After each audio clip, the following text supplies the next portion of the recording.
మీకు సాయి పల్లవి గారిలో బాగా నచ్చింది ఏంటి? దగ్గర నుంచి చూసారు కాబట్టి మీకు ఏ క్వాలిటీ ఇష్టం సాయి పల్లవిలో? సాయి పల్లవి గారు నాకు నచ్చిందంటే కలిసిపోతుంటారు, అందరితో బేగా కలిసిపోతుంటారు. ఆ బాండింగ్ అనేది నాకు నచ్చింది అనమాట.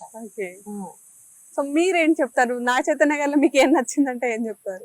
నాగ చైతన్యంలో మానవత్వం నాకు నచ్చిందండి.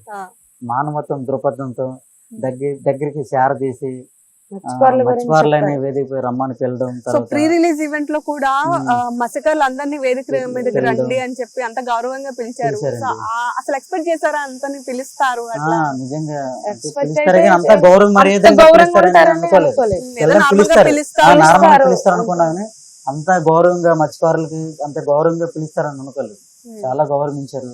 పర్సనల్ గా ఏమైనా మాట్లాడారా మీకోసం తెలుసుకోవడం కానివ్వండి, మీ పిల్లల కోసం దగ్గరకు తెలుసుకుంటారు కదా. అంటే ఆ రైటర్ మన నాగ చైతన్య చెప్పారు, పీతలు, ఆ చికెన్ సారు, తర్వాత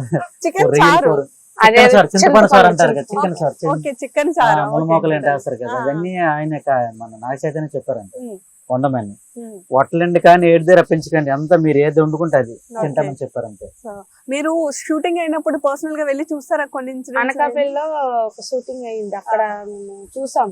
అనిపించిందా ఎంత కష్టపడతారు? చాలా. మాకైతే నాగ చైతన్య గారు అయితే నేను ఆ క్వశ్చన్ కూడా ఇంటర్వ్యూలో అడిగాను. నేను మీకు ఎప్పుడు ఏ మూవీలో నేను ఇలా చూడలేదు, మీకు ఎలాగనిపించిందని నేను అడిగాను.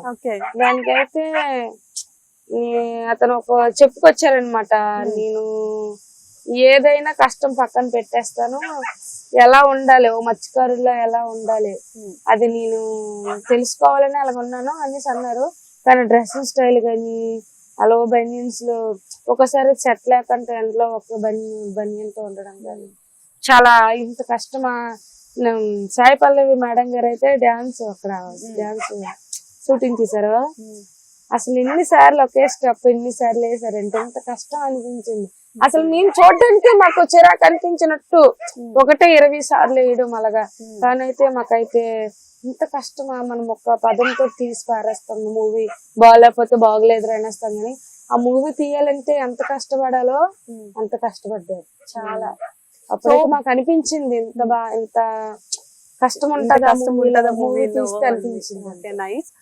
సో మీకు సినీ ఇండస్ట్రీ అంటే బేసిక్ గా తెలియకపోయి ఉండొచ్చు, బట్ ఇప్పుడు మీరు ఈ ప్రీ రిలీజ్ ఈవెంట్ కి వెళ్ళడం కానివ్వండి, లేదా చాలా సందర్భాల్లో ఇండస్ట్రీకి వెళ్ళడం కలవడం చేశారు కదా. సో ఏం చెప్తారు సినీ ఇండస్ట్రీ కోసం? ఎట్లా ఉంటదండి సినీ ఇండస్ట్రీ? అయితే చాలా బాగుంటది.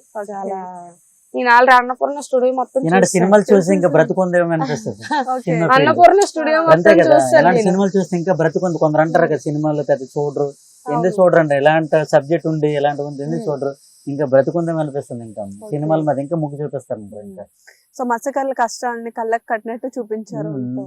అంతే కదా.